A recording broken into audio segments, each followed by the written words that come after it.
What up?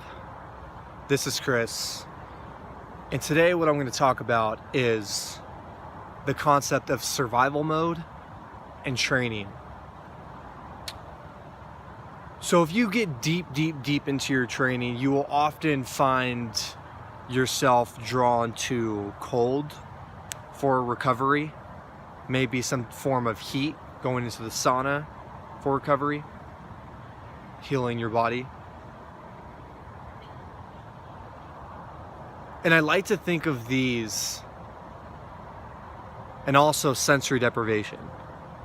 I like to think of these elements, these practices, as survival modes. Now follow me here. You take a cold plunge in the morning, or you take a cold shower, right? Or you are fasting, or you go to Bikram yoga.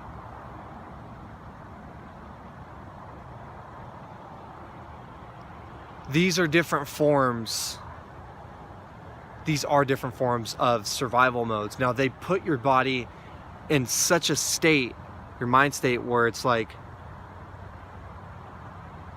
you can't think about your little bullshit thoughts anymore.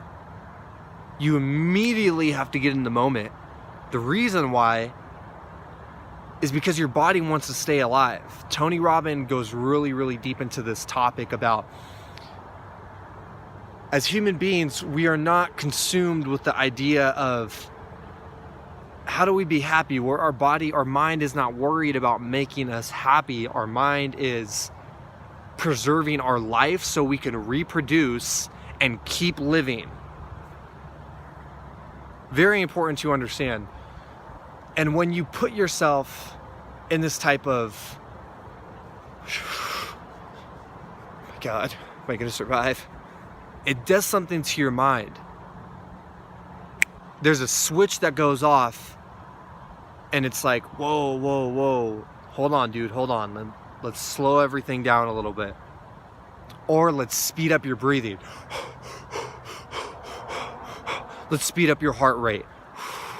Let's focus your intention and your mind solely on this moment so we can get the hell out of here.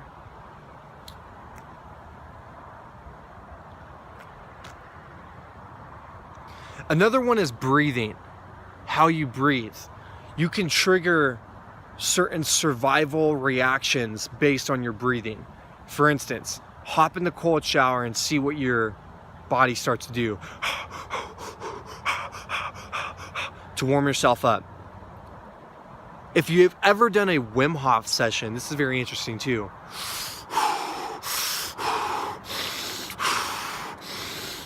Firing up your body, getting your heartbeat to go a little bit faster, to pulse a bit faster than normal. This is very interesting because what you are doing, what you have just done, is created such a powerful presence work within that mindfulness practice, because that's ultimately what it is. Complete immersion into the moment, the here and now, and it's very difficult to do. I mean, the very first time, like, think about if you ever took a Bikram class, right? The very first time you did it, you're like, oh my God, how am I gonna get out of this? Or let's say you do a cold plunge, you put that water on the coldest it could get, throw some Epsom salt in there in the morning, and you're like, I'm gonna die. Like, if there was a point where I was gonna die in my life, it's probably gonna be right here, right now. But it's just your mind firing off. It's just your thoughts like, dude, get out of here, get out of here, get out of here. Same thing with sensory deprivation that I found. When you're laying in there and there's no real gravity acting on you, you're just floating in this water filled with 1,000 pounds of Epsom salt. Your mind keeps questioning, am I alive? Am I alive? Am I here right now? Is this okay to be in here? You're not really doing anything productive. You're just laying down, meditating, whatever the hell this looks like, trying to get in the present moment. It's so important I believe that if you go into any type of work with teaching, or if you do anything professionally in terms of competition or athletics or music or dance, it's very, very, very important to get your mind right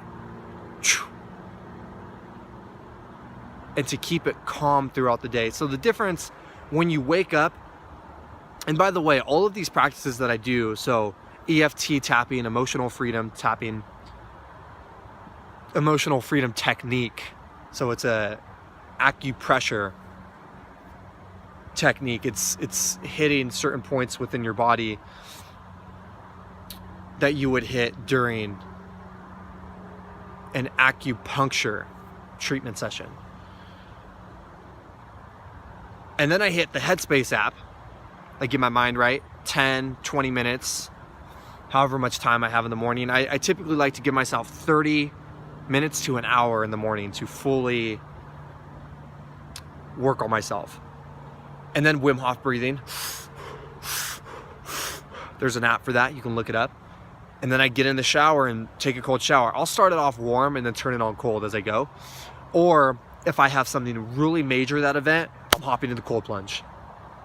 If I have something really major, I don't know if that made sense, that day, a major event, like a presentation, I'm public speaking, I'm doing a class that I'm maybe a little shaky or nervous about, I'm hopping in the cold plunge.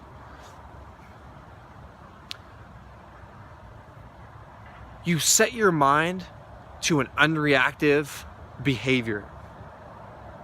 You set your mind where it's not so jumpy at every little thing, right?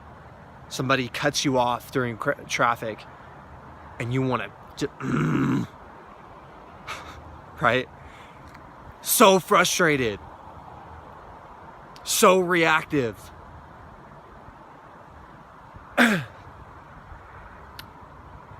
Follow this here, especially with fighting. So I am a martial art instructor. I teach striking. I'm an assistant instructor for Brazilian Jiu-Jitsu. I teach kids. I help teach kids. And I found that when I have these practices at play and I go into training or I go into sparring, I'm so calm. I'm so locked into the moment.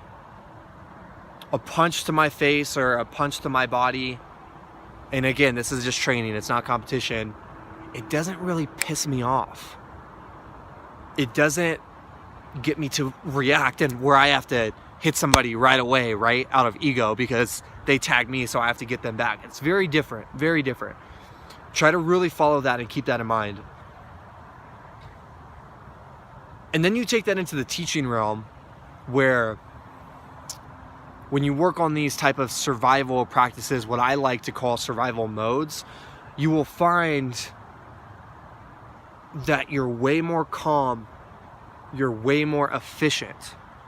Try taking a cold plunge or a cold shower and get out and write or do something productive. You'll find that your mind is not constantly phone, laptop, TV, chips. You'll find that you're way more focused. Like all the bullshit is cut out and you know exactly what to do at that moment. It's very awesome. And it's a few dollars to buy these apps, and you do not even need these apps to meditate or to practice mindfulness. You can do them on your own. There's YouTube videos of this stuff out. I hope this works for you. Let me know if you have any suggestions or any of your survival mode practices, your mindfulness practices. Drop some comments, subscribe. I would really love that. Like it, share the video if this has helped you. Have a great day.